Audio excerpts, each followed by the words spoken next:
Assalamualaikum warahmatullahi wabarakatuh. Shalom, Om Swastiastu, Namo Buddhaya, salam kebajikan, salam sejahtera bagi kita semua. Oke, sebelumnya berbicara mengenai komunikasi perkantoran.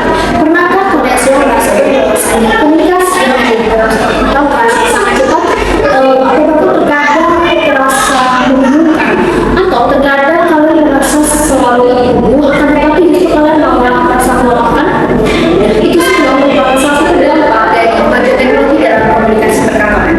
Maka dari itu, hari ini saya, Rani Binus Kristiani, dengan K75 Bapak akan mengajak kalian untuk bersama-sama belajar dan membahas mengenai implementasi teknologi dalam komunikasi perkantoran.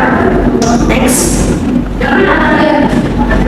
Baik, sebelum kita mendalami mengenai implementasi teknologi dalam komunikasi perkantoran, kita harus mengetahui terlebih dahulu apa itu komunikasi.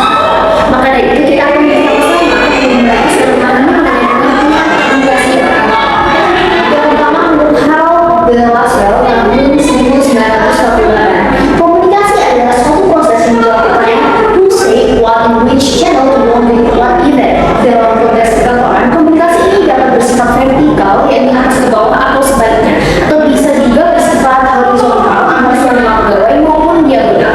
Dan menurut C.I. tahun 2021, komunikasi perkantoran adalah proses bagaimana pegawai dan